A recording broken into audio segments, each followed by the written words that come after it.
Hello friends, welcome back to the channel. आज हम start करने जा रहे हैं principles of management, a very good chapter.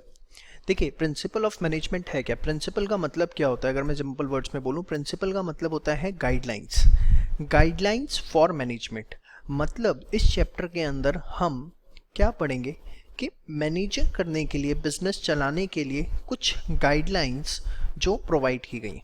देखिए, ये गाइडलाइंस हमें जो पढ़नी है वो दो फेमस मैनेजमेंट गुरुज की पढ़नी है। One is Henry Fayol and second is F W. Taylor. Henry Fayol जिनको बोला जाता है फादर ऑफ जनरल मैनेजमेंट, और एफ.डब्ल्यू. टेलर जिनको बोला जाता है फादर ऑफ साइंटिफिक मैनेजमेंट। ये दोनों ही इनके जितनी भी गाइडलाइंस हैं, जो भी प्रिंसिपल्स हैं, एक एक करके हमें इस चैप्टर के अंदर पढ़ने हैं। हम सबसे पहले स्टार्ट करने जा रहे हैं हेनरी फ्योल के प्रिंसिपल्स, जिनको बोला जाता है फादर ऑफ जनरल मैनेजमेंट। आइए स्टार्ट करते हैं। ये सारा उनके बारे में थोड़ी सी ब्रीफ हिस्ट्री दी है, not important from examination point of view at least. चलिए, अब हेनरी फ्योल के प्रिंसिपल्स की जब हम बात करते हैं तो सबसे पहले मेरे पास प्रिंसिपल आता है डिवीजन ऑफ वर्क। बड़े ध्यान से एक एक चीज़ सुननी और समझनी है, बहुत इंपॉर्टेंट है। देखिए, डिवीजन ऑफ वर्क का प्रिंसिपल क्या कहता है? डिवीजन ऑफ वर्क का प्रिंसिपल कहता है कि वर्क को हमें डिवाइड करना है among the individuals according to their capabilities and abilities. अब मैंने एक वर्ड यूज़ किया, that work should be divided among the individuals according to their capabilities and abilities. अब कैपेबिलिटीज और एबिलिटीज के बीच में डिफरेंस क्या होता है, अगर मैं इसकी बात करूं? देखिए, कैपेबिलिटीज और एबिलिटीज में क्या डिफरेंस होता है? जब आप बात करते हो किसी पर्सन के मेंटल लेवल को लेके, तो उसके लिए आप वर्ड यूज़ करते हो कैपेबिलिटी। बट जब किसी के आप फिजिकल पावर की बात करते हो, फिजिकल स्टैमिना की बात करते हो, तो आप वर्ड यूज़ करते हो एबिलिटी। एग्जाम्पल के तौर पर आपने बहुत सारी सिक लीव लिखी होंगी आज तक, ठीक है? सिक लीव जब हम लिखते थे स्कूल में देने के लिए, कुछ बच्चे होते बना के रखते हैं हर समय, बस पकड़ानी होती है डेट डाल के, हैं एडवांस में। तो सिक लीव जो होती है उसमें आप देखते हो, लिखते हैं हम एक चीज़, that I am suffering from fever and I am not able to come today, या I am not capable to come today, I am not able to come today. तो जब आप लिखते हो I am not able to come today, ability मतलब आप अपने physical fitness की बात कर रहे हो। समझ में आए? ऐसे आपको याद रहेगा। तो वर्क हमें डिवाइड करना है on the basis of both capability and ability. ये नहीं है कि आपने, देखिए फॉर एग्जांपल, ऑब्वियसली अगर मैं बात करूं, हमें टॉप लेवल मैनेजमेंट में सीईओ की रिक्वायरमेंट है अपनी ऑर्गेनाइजेशन के अंदर। तो ऑब्वियसली उसके लिए बंदा कैपेबल होना चाहिए, मतलब उस लेवल का दिमाग होना चाहिए, और साथ साथ एबिलिटी भी उस लेवल की, क्योंकि सीईओ लेवल की जॉब क्या है? 24 आवर्स वर्क कमिटमेंट आपके पास होना चाहिए। चलो मैं दूसरा एग्जाम्पल देता हूँ। सपोज मुझे बोला गया सर आप फिजिक्स पढ़ा दो, दूर दूर तक मेरा उससे कोई रिश्तेदारी नहीं है, ठीक है? अब मैं एबल तो हूँ, इतना फिजिकल स्टैमिना तो है, बट मैं कैपेबल नहीं हूँ, मेरा दिमाग फिजिक्स के लिए बिल्कुल भी नहीं है। तो हमें जो काम को डिवाइड करना है, it should be on the basis of both capabilities and ability according to. इसके अंदर अगर आप मेन पॉइंट देखें तो आपको ये मिलेगा, हाँ, this principle implies that work should be divided among the individuals according to their capabilities and ability. और सबसे बड़ी चीज़ इसके बाद जो इसमें आपको फोकस करनी है, हर एम्प्लॉय को हमें एक ही तरह का काम देना है ताकि वो स्पेशलाइजेशन हो जाए। देखो, डिवीजन ऑफ वर्क का मेन मकसद है स्पेशलाइजेशन करवाना।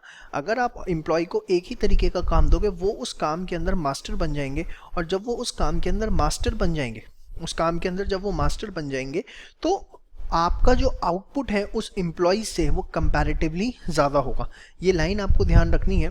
ये अकॉर्डिंग टू, ये फ्योल के एग्जैक्ट वर्ड्स हैं। नीचे जो हम पढ़ते हैं वो ये समझ लो ये प्रसंग है, ये नीचे व्याख्या है, सीधी सी बात। मैंने आपको जो कीवर्ड्स उन्होंने बोले वो भी दिए हैं, और उसके नीचे जो उसकी एक्सप्लेनेशन है वो भी दी है, ठीक है? ये कीवर्ड्स आपके लिए बहुत इंपॉर्टेंट है, आपकी एनसीईआरटी में भी गिवन नहीं है, बट पास्ट में केस स्टडीज़ जो हैं वो इन कीवर्ड से पूछी गई है। The intent of division of work is to produce more and better work for the same effort. यही लाइन एज इट इज़ हो सकता है केस स्टडी में मिल जाए। या specialisation is the most effective way to use human effort.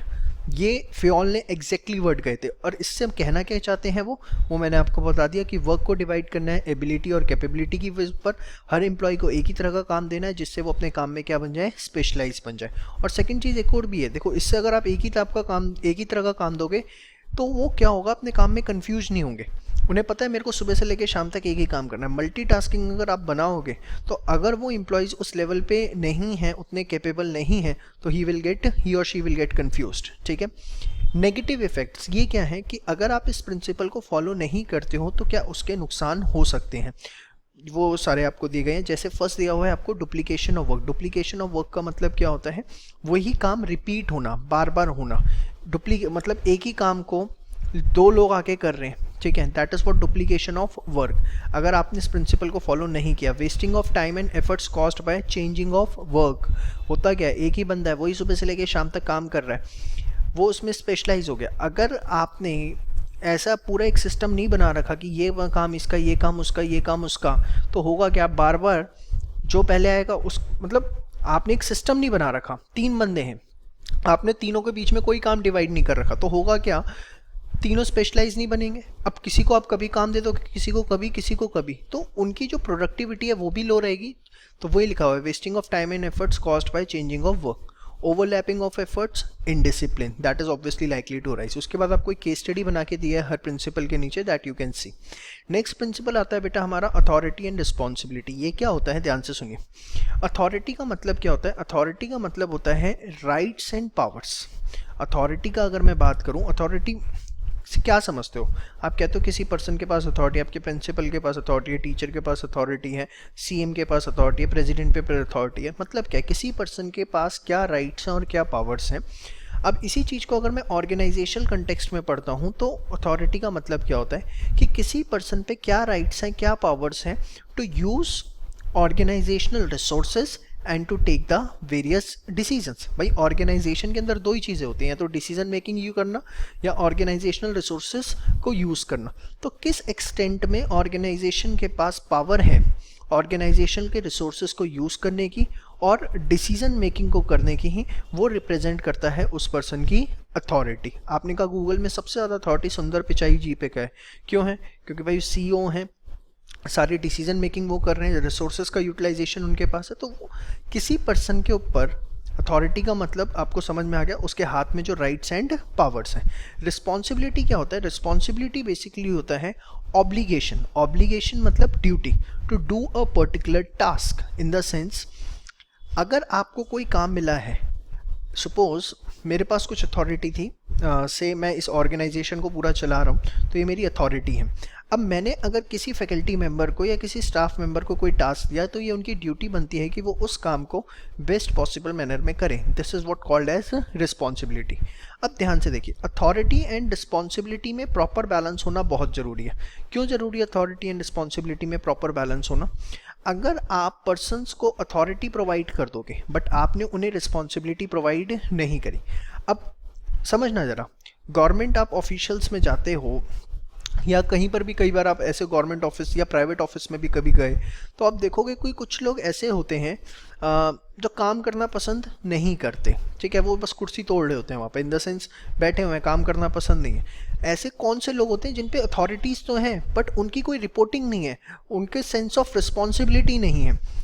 अगर आपने अपनी ऑर्गेनाइजेशन में किसी इंडिविजुअल को authority they the but responsibility नहीं दी, तो अल्टीमेटली क्या होगा, उस पर्सन का जो बिहेवियर है वो हाईली इररिस्पॉन्सिबल हो जाएगा। But at the same time अगर आपने responsibilities they the but authorities नहीं दी, तो होगा क्या, वो पर्सन अपना टाइमली टास्क कंप्लीट नहीं कर पाएगा। आप खुद सोचो, आपने responsibilities they the, for example मैंने मार्केटिंग मैनेजर को बोल दिया आपको क्या बोलते हैं, अपकमिंग बैचेस के लिए सारी एडवर्टीजमेंट्स प्लान करनी है, बट फाइनेंस प्रोवाइड नहीं किया, अथॉरिटी नहीं यूज़ दी कि आप फाइनेंस यूज़ कर सकते हो, तो क्या वो एड्स कर पाएंगे? नहीं कर पाएंगे। तो this is what authority means, rights and powers to use organisational authority. अच्छा, यहाँ पर एक चीज़ आपको और है, बताइए, ऑफ 2 तरह की अथॉरिटी होती है, एक official authority that is authority to instruct और कमांड पोजीशन की वजह से, और पर्सनल अथॉरिटी।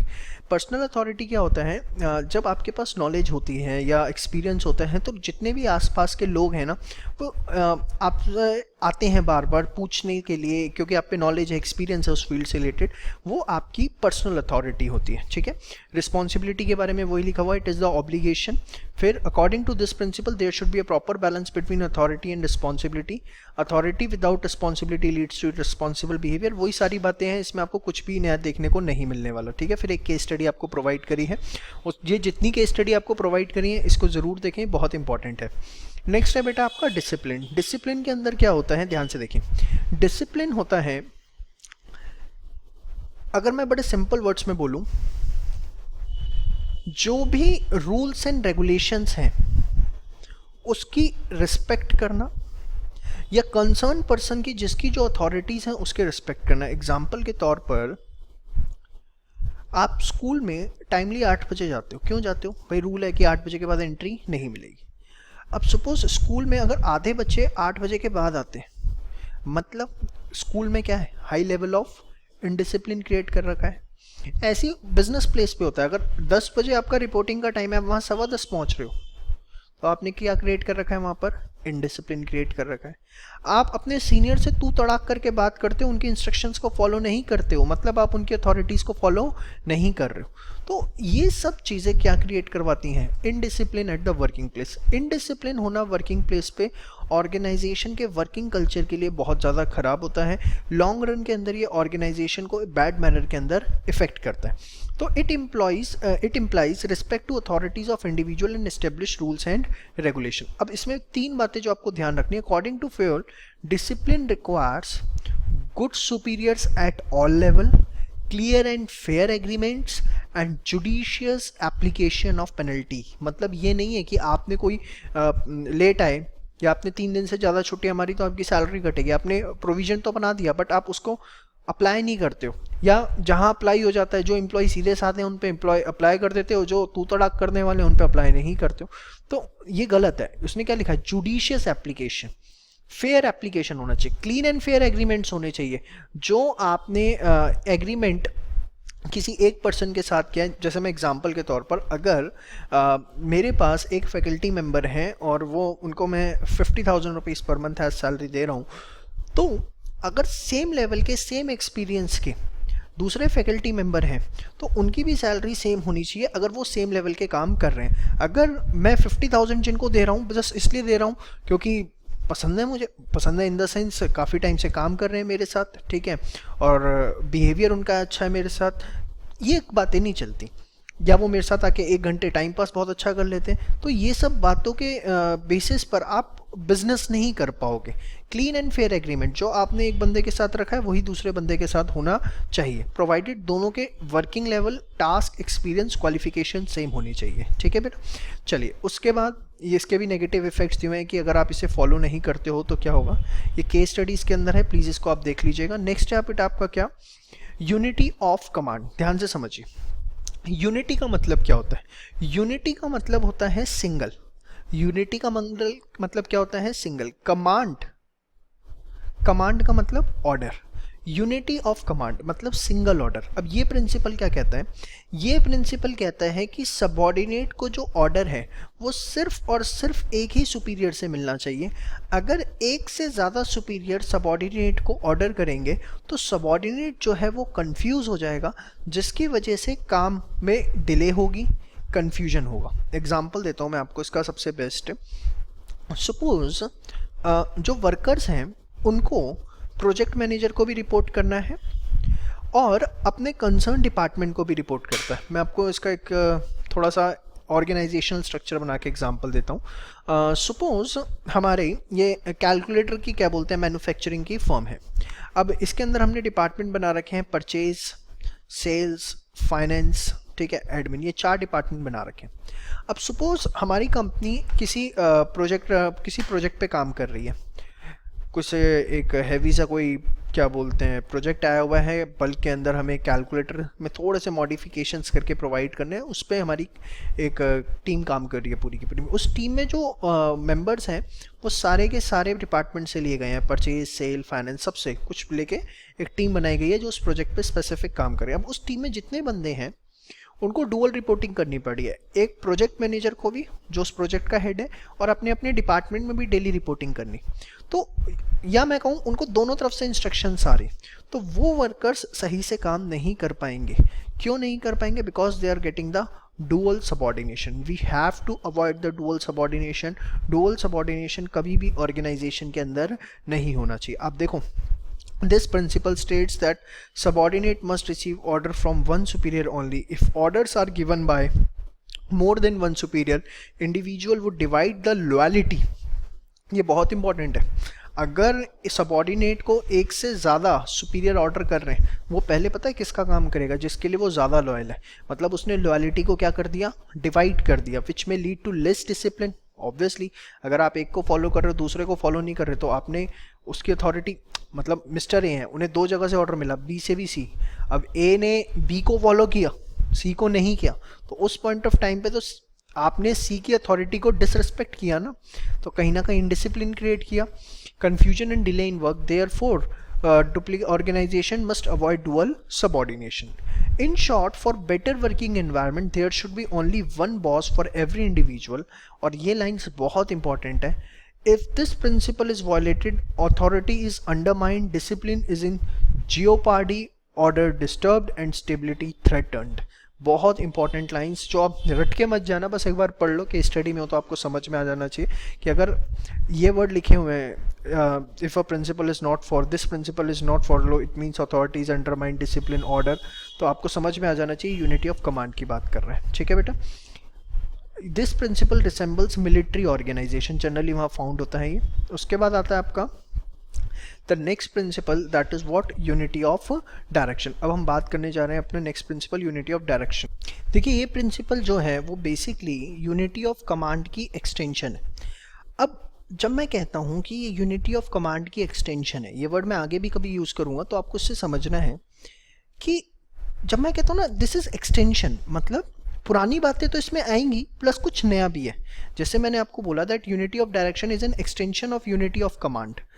इसका मतलब क्या है कि इस प्रिंसिपल में डुअल सबऑर्डिनेशन अवॉइड करना है, इस बात का तो हमें ध्यान रखना है, बट इसके अलावा भी कुछ ध्यान रखना है। क्या ध्यान रखना है? ध्यान से सुनिए। ये प्रिंसिपल कहता है कि at a point of time एक ग्रुप एक ही प्लान पर काम करे जिसका एक ही हेड होना चाहिए।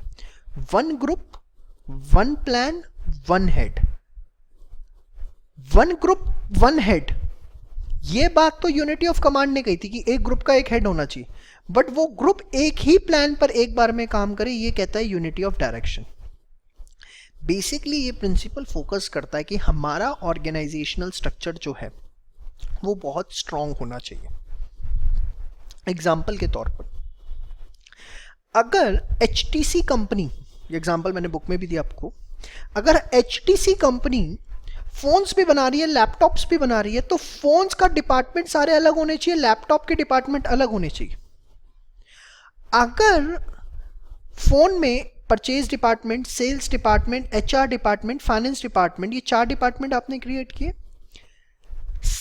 सेम वे आपने लैपटॉप के लिए 4 डिपार्टमेंट क्रिएट किए, purchase, sale, HR, human resource जिसका काम होता है स्टाफ को हायरिंग करना, सारा मैनेजमेंट करना स्टाफ का, फाइनेंस। अब अगर आप कॉमन HR डिपार्टमेंट बना दोगे ना, जो फोन के भी स्टाफ मैनेज कर रहा है और लैपटॉप के लिए भी, मैन्युफैक्चरिंग के लिए और सेल परचेज के लिए स्टाफ मैनेज कर रहा है, तो वो कभी भी सक्सेसफुली वर्क नहीं कर पाएगा। ये प्रिंसिपल इस बात पे फोकस करता है। आप मल्टीपल प्रोडक्ट्स में डील करो, there is no problem at all, but अगर आप मल्टीपल प्रोडक्ट्स के अंदर डील कर रहे हो तो आपको हर प्रोडक्ट के लिए separate department, separate groups create करने हैं। अगर एट ए टाइम वो ग्रुप्स काम कर रहे होंगे मल्टीपल प्रोजेक्ट्स पे, तो they will get confuse. So this principle strongly focus on organisational structure. Organisational structure आप ऑर्गेनाइजिंग में मेरे साथ पढ़ेंगे भी डिटेल में। ऑर्गेनाइजेशनल स्ट्रक्चर होता है किस बेसिस पर हम डिपार्टमेंट्स बनाते हैं। एग्जाम्पल के तौर पर, अगर मैं सिर्फ कोचिंग इंडस्ट्री के अंदर हूँ तो मेरी ऑर्गेनाइजेशन के अंदर मेजर डिपार्टमेंट्स क्या हैं? Advertising, staff, finance, admin, 4 departments हैं। बट सपोज अगर मैं कोचिंग में भी हूँ साथ साथ हमारा क्या बोलते हैं रिटेल बिजनेस भी कोई है, तो मैं सबसे पहले दो डिपार्टमेंट अलग बनाऊंगा, एक रिटेल डिपार्टमेंट अलग, एक कोचिंग डिपार्टमेंट अलग, और रिटेल और कोचिंग के अंदर अलग अलग डिपार्टमेंट्स विंग्स बनेंगे। तो बेसिकली ये होते हैं ऑर्गेनाइजेशनल स्ट्रक्चर कि आप किस बेसिस पे डिपार्टमेंट्स बनाते हैं। अगर आप मल्टीपल प्रोडक्ट्स में डील कर रहे हैं तो आप सबसे पहले प्रोडक्ट वाइज डिपार्टमेंट और उसके अंदर फिर फंक्शन बेसिस पे डिपार्टमेंट बनाते हैं। ये प्रिंसिपल इसी बात पे सबसे ज़्यादा फोकस करता है। This principle is extension of unity of command. This principle simply implies that there should be one head and one plan for a group of persons having the same objective. This principle supports strong organizational structure. बाकी बातें वही हैं जो मैंने आपको बताई हैं, just एक बार रीड कर लीजिएगा, ठीक है। इसके बाद आगे अगर हम बात करें, मैंने आपको डिफरेंस दिया है यूनिटी ऑफ कमांड और यूनिटी ऑफ डायरेक्शन में, विच इज़ वेरी इंपॉर्टेंट। अगर आप देखो मीनिंग, यहाँ पे सिंगल बॉस, यहाँ क्या कहता है, one group one plan one head, avoid dual subordination, जबकि यूनिटी ऑफ डायरेक्शन कहता है there should be a coordination. Individual employee पे अप्लाई होता है, पूरी ऑर्गेनाइजेशन पे। इसका कॉन्सेप्ट नैरो है, कंपैरेटिवली वाइडर है। और अगली चीज़, ये प्रमोट करता है स्ट्रॉन्ग ऑर्गेनाइजेशनल स्ट्रक्चर को, जो कि मैंने आपको बताया क्या होता है, implies the framework in which managerial task are perform, या the basis on the basis of which the basis to form the various departments. Span of management क्या है, ये भी आप ऑर्गेनाइजिंग चैप्टर में मेरे साथ देखेंगे, मैं आपको फिर भी बता दूं। स्पैन ऑफ मैनेजमेंट क्या होता है कि एक सुपीरियर कितने सबऑर्डिनेट्स को इफेक्टिवली मैनेज कर सकता है। सपोज मैं अपने अंडर 10 टीचर्स की टीम के साथ आगे बढ़ सकता हूँ, 10 से ज़्यादा होंगे तो मैं उनका हिसाब किताब नहीं रख पाऊंगा, किसने क्या पढ़ाया, सिलेबस टाइमली हुआ, टेस्ट हुआ नहीं हुआ। तो मेरा स्पैन ऑफ मैनेजमेंट कितने टीचर्स का है, 10 का। स्पैन ऑफ मैनेजमेंट यही होता है कि एक सुपीरियर इफेक्टिवली कितने सबऑर्डिनेट्स को मैनेज कर सकता है। This is what called as unity of span of management. Implies number of subordinate that can be effectively work under one subordinate. समझ में आई बात? तो ये आपने मेरे साथ पढ़ा यूनिटी ऑफ कमांड। अब हम अपने नेक्स्ट प्रिंसिपल की तरफ बात करने जा रहे हैं, that is subordination of individual interest over general interest. ठीक है, अब जरा ध्यान से सुनिएगा, इसको बहुत अच्छा प्रिंसिपल है ये।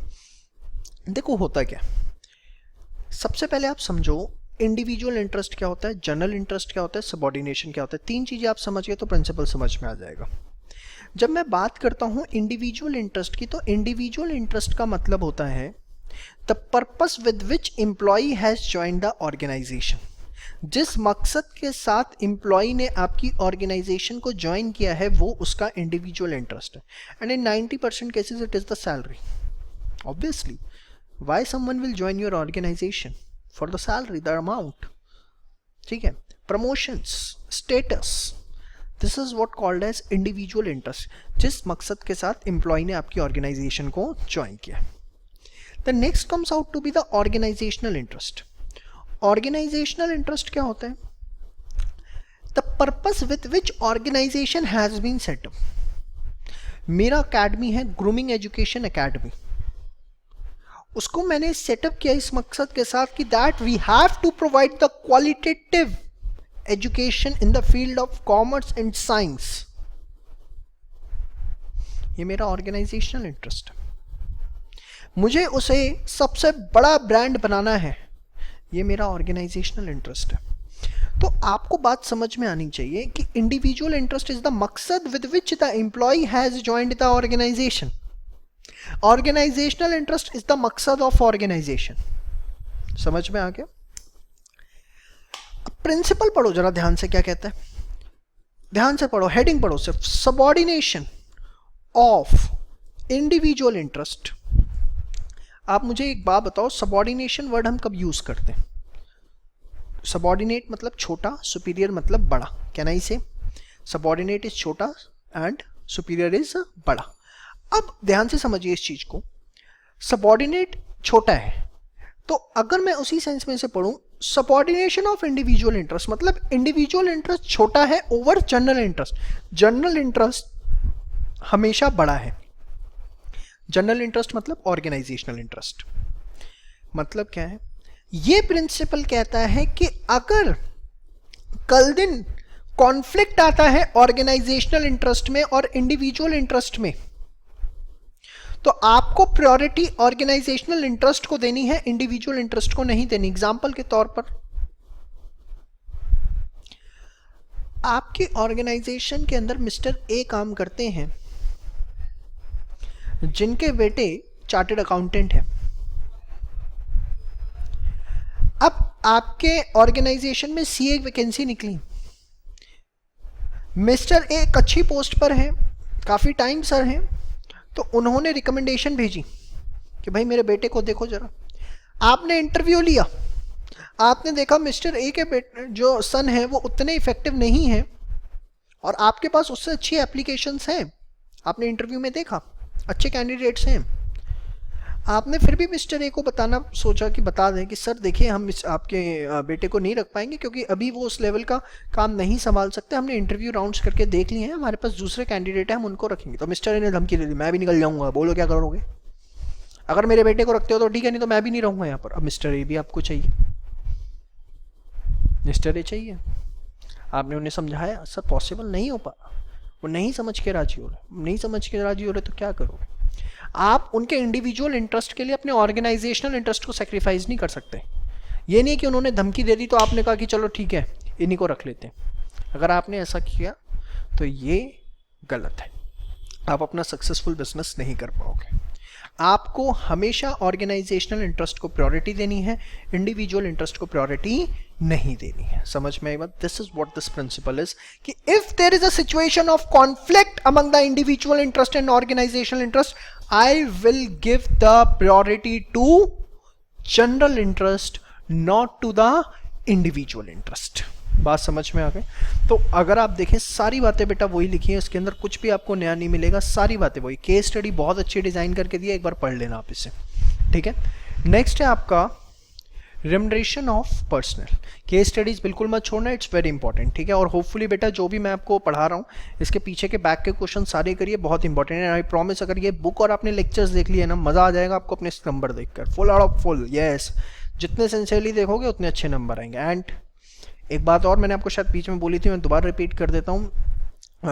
हमारा जब आप गूगल पे ग्रूमिंग एजुकेशन एकेडमी को सर्च आउट करेंगे तो वहाँ पर आपको साइड में गूगल रेटिंग्स दिखेगा, तो जो भी आपको लगता है कि सफिशिएंट होगा रेटिंग देना along with the suitable comment, please करिए उसे, ठीक है। Apart from that you can like our page on Facebook on as well as on insta, now we are, ठीक है। चलिए आगे बात करते हैं remuneration of personal. Remuneration of personal क्या है, ये प्रिंसिपल कहता क्या? देखो रेम्युनरेशन ऑफ पर्सनल का प्रिंसिपल, रेम्युनरेशन होता क्या है? whatever the employee is getting from the employer, जो भी एम्प्लॉय को मिल रहा है, किससे मिल रहा है? एम्प्लॉयर से, वो उसके लिए रेम्युनरेशन है। इट कैन बी मॉनेटरी और नॉन मॉनेटरी। मॉनेटरी जो पैसा मिल रहा है, नॉन मॉनेटरी कार दे रखी है, फ्लैट दे रखा है, फोन दे रखा है, वो सारा नॉन मॉनेटरी। ये प्रिंसिपल कहता है कि that whatever the employer is giving to the employee should be satisfactory for both employees as well as employers. वो एम्प्लॉयज के लिए भी सेटिस्फैक्टरी होना चाहिए, एम्प्लॉयर के लिए। एम्प्लॉय को ये नहीं लगना चाहिए मैं इतनी मेहनत कर रहा हूँ बट मुझे पैसा उतना नहीं मिल रहा, और एम्प्लॉयर को भी ये नहीं लगना चाहिए यार मेरे से ज़्यादा तो ये लेके चला जाता है, इसकी ज़्यादा ज़िंदगी अच्छी है, ठाट की ज़िंदगी तो इसकी, इतना तो मैं भी नहीं कमा रहा। तो दोनों के दिमाग में ऐसा नहीं आना चाहिए। ऐसा रेम्युनरेशन होना चाहिए जो जस्टिफाई करे उसके एफर्ट्स को, एम्प्लॉय भी सेटिस्फाइड हो और एम्प्लॉयर भी सेटिस्फाइड हो। This is what the principle of remuneration of personal is. Remuneration indicates the benefit, ये सब लिखा है। They should be satisfactory for both employees and employer. Employer should not feel that employee is getting extra incentive as compared to the value of work. Same वही बात, should be just and equitable. बात समझ में आ गई? उसके बाद आपको एक केस स्टडी दी हुई है, आप उसे देख सकते हैं। नाउ अगला प्रिंसिपल आता है मेरे पास, सेंट्रलाइजेशन एंड डिसेंट्रलाइजेशन। बाकी के प्रिंसिपल्स मैं अगले पार्ट में रिकॉर्ड करूँगा आपके लिए, या ये भी आपको नेक्स्ट पार्ट के अंदर ही मिलेगा। प्लीज़ इसे आप अभी यहाँ तक रहने दीजिए, 7 तक, 7 के पार्ट्स में डिवाइड करते हैं। Thank you so much.